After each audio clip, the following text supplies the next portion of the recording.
A união com Cristo é o segredo. Quando confiamos em Cristo, estamos unidos a Ele. A justiça dele conta como nossa. Diante de Deus, nós não somos mais culpados, impuros ou cheios de pecado. Somos santos e justos pela justiça de Cristo que nos foi imputada. E não somente isso, mas nascemos para a família de Deus. Somos justificados e santificados pela fé. Somos considerados perfeitos em Cristo e aceitos no seio da família mais perfeita do universo, a família de Deus. Isso é de tirar o fôlego. O apóstolo João está tomado de admiração quando diz: Vede que grande amor o Pai nos tem concedido, o de sermos chamados filhos de Deus, o que realmente somos. Amados, somos filhos de Deus, e ainda não se manifestou o que havemos de ser.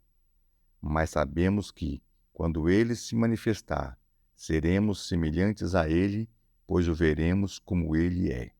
1 João 3, 1 e 2. O Evangelho nos concede uma nova identidade tão majestosa que daria motivo até para sermos as pessoas mais arrogantes da face da terra, se não fosse pelo fato de que não a merecemos, de que ela custou a vida de Cristo e de que é totalmente um dom da graça de Deus. É de cortar o coração ver algumas pessoas bem-intencionadas tentando remendar a autoestima danificada de crianças, na esperança de que elas encontrem dentro de si mesmas a força para sentirem motivadas a grandes realizações. É um erro tolo. Mesmo a análise perspicaz de Shelby Steele está aquém de qualquer solução real. A reforma educacional para estudantes negros se concentra, em geral, na melhoria da autoestima e no aprimoramento da identidade. É um profundo erro presumir que o desempenho virá com a autoestima, quando, na verdade, o processo é o contrário. O desempenho virá com as altas expectativas e não com a alta autoestima. A prova disso está no fato de que os estudantes americanos de descendência asiática normalmente demonstram uma autoestima mais baixa do que a dos negros, sendo que estes últimos, por sua vez, rotineiramente possuem uma autoestima maior do que a de qualquer outro grupo. Mas como interromper esse ciclo vicioso de pessoas que duvidam de si mesmas quando somos todos pecadores? Estamos divididos, todos nós, sem exceção, entre nosso coração repleto de arrogância, que gosta de exaltar a si mesmo, e nossos medos provocados pelo senso de inferioridade e pelo fato de duvidarmos de nós mesmos. De que adianta tentar melhorar a autoestima de pecadores sem o Evangelho? Isso somente irá mascarar as verdadeiras fraquezas e pecados, ao mesmo tempo em que alimentará a arrogância inata que todos temos. Somente o Evangelho é capaz de realizar duas coisas aparentemente contraditórias: aumentar a coragem e destruir a arrogância. Destruir a exaltação de si mesmo e aumentar a confiança. Destruir a agressividade da autoafirmação e libertar da paralisia provocada pela atitude de duvidar de si mesmo. Um verdadeiro cristão é um milagre ambulante. O poder sobrenatural entrou em sua vida. Sua arrogância foi esmagada. Seu paralisante medo de falhar, que às vezes toma a forma de uma falsa valentia, foi substituído pelas promessas de Deus. Ele é perdoado, aceito e amado pelo Deus Todo-Poderoso. É seguro o suficiente daquilo que não é a ponto de não se deixar destruir quando, por amor de Cristo, é envergonhado. E eles retiraram-se de diante do sinédrio, alegres por terem sido julgados dignos de sofrer afronta por causa do nome de Jesus. Atos 5:41. Se for abatido em sua busca por justiça, ele se levantará, não de forma petulante, mas com a coragem humilde que exalta a Cristo, disposto a suportar todas as coisas por amor ao nome de Jesus. 6. o Evangelho e a ganância.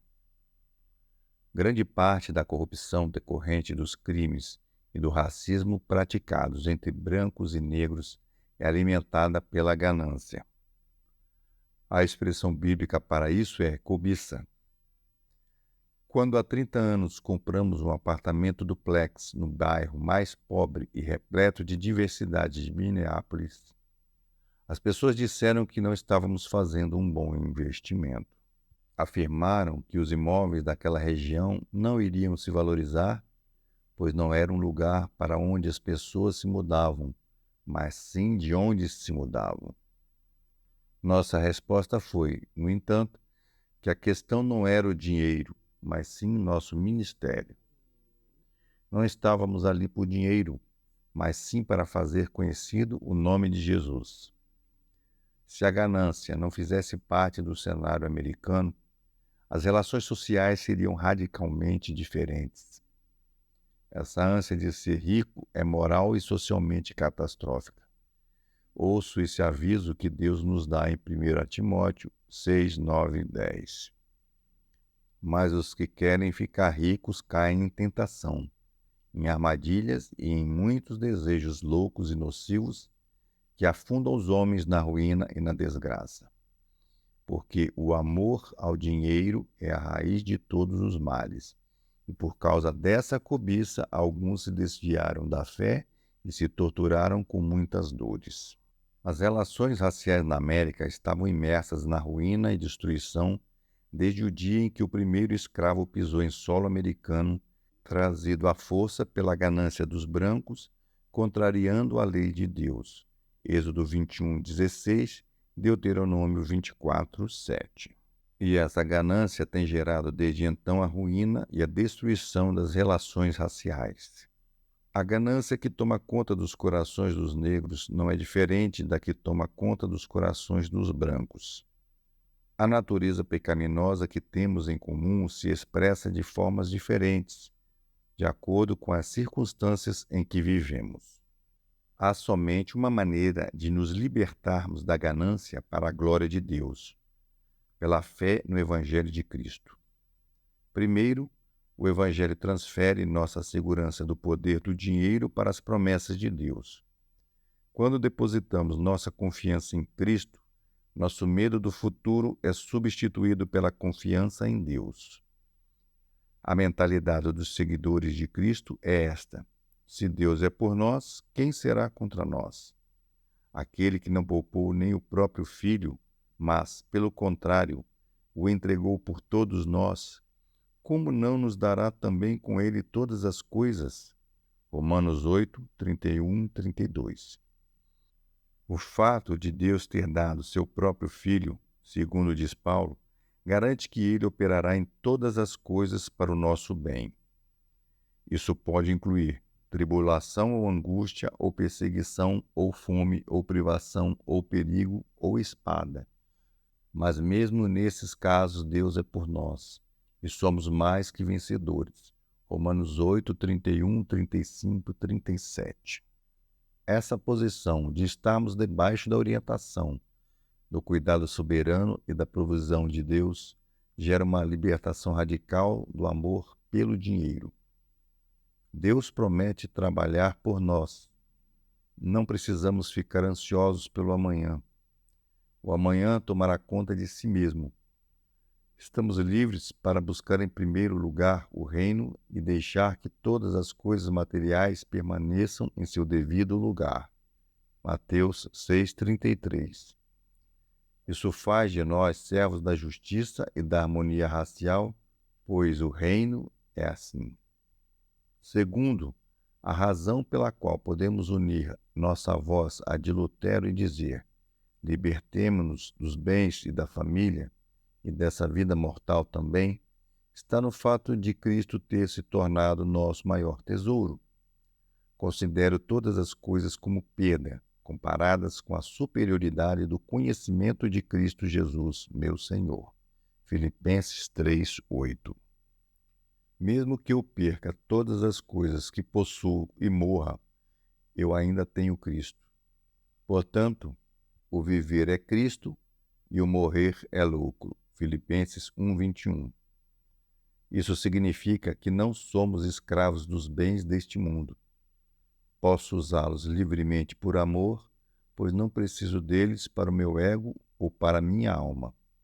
Tenho o maior dos tesouros do mundo, Cristo. Terceiro, aqueles que ancoram sua vida no Evangelho lançam o universo aos pés de Cristo. Portanto, ninguém se glorie nos homens, porque todas as coisas são vossas. Seja Paulo, seja Apolo, seja Cefas, seja o mundo, a vida, a morte, as coisas presentes, as futuras, todas as coisas são vossas, e vós sois de Cristo e Cristo de Deus. 1 Coríntios 3, 21-23. Os humildes herdarão a terra. Mateus 5:5. Por que cobiçaríamos este mundo, se já o possuímos, e se é apenas uma questão de tempo para recebermos nossa herança em plenitude? Somos filhos de Deus. Se somos filhos, também somos herdeiros, herdeiros de Deus e co-herdeiros de Cristo. Romanos 8, 16 e 17.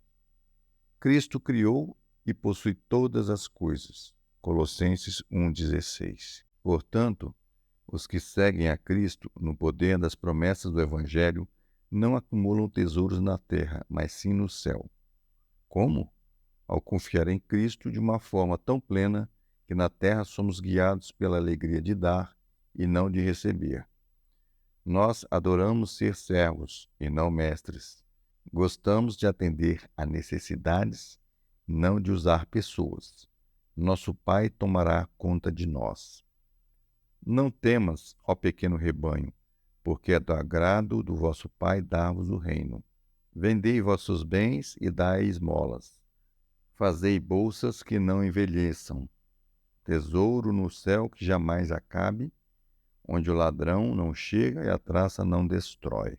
Porque onde estiver o vosso tesouro, aí estará também o vosso coração. Lucas 12, 32-34.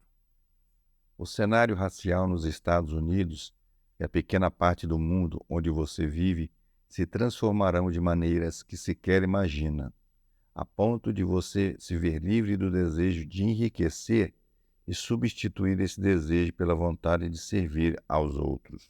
7. O Evangelho e o ódio.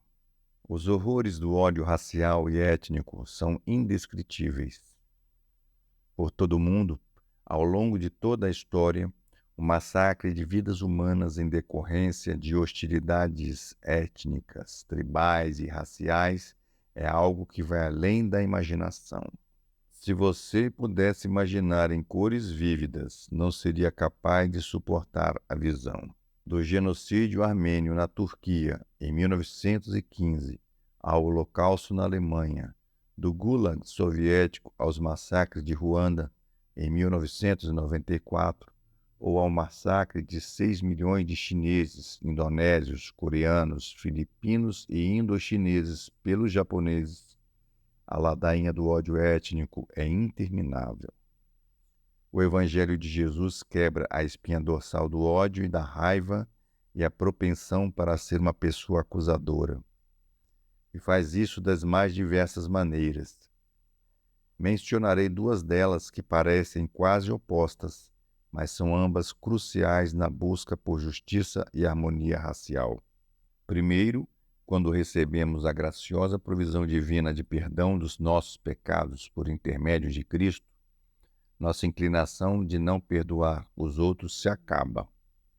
Está escrito: sede bondosos e tende compaixão uns para com os outros, perdoando uns aos outros, assim como Deus vos perdoou em Cristo.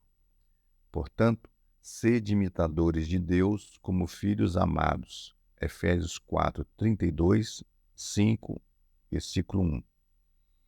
Nossa bondade e disposição de perdoar os outros são sustentadas pelo próprio perdão que recebemos de Deus. Nosso amor pelos outros é sustentado pelo fato de sermos amados por Deus. Temos consciência de que somos pecadores. Sabemos que a ofensa que cometemos contra Deus é maior do que qualquer ofensa que tenhamos sofrido e, se Deus foi gracioso para conosco, devemos ser graciosos para com os outros. Você não pode regozijar-se de forma autêntica por ser tratado melhor do que merece, enquanto trata os outros como merecem ou até pior. O Evangelho quebra a espinha dorsal do ódio ao nos fazer sentir gratidão e quebrantamento pelo fato de a ira de Deus, que uma vez repousava sobre nós, ter sido removida, não porque merecêssemos isso, mas por causa da sua graça absolutamente gratuita. De graça recebestes, de graça dais. Assim como o Pai me enviou para amar, disse Jesus, eu também vos envio. Amem seus inimigos, a fim de mostrar que são filhos de Deus, pois foi dessa forma que ele vos tratou. Se você acalenta ressentimentos, não preza a graça de Deus. Contudo, a definição de cristão é de alguém que recebe e preza a graça de Deus em Cristo. Segundo, o Evangelho supera a vingança ao prometer que a justiça será feita. Um dos impulsos emocionais que estão por trás do nosso senso de justiça é a noção de que a justiça deve ser feita, especialmente quando nossos desejos são negados. E, quando temos a impressão de que não veremos a justiça ser feita em relação a nós, sentimos a necessidade de tomá-la em nossas próprias mãos e exigir vingança.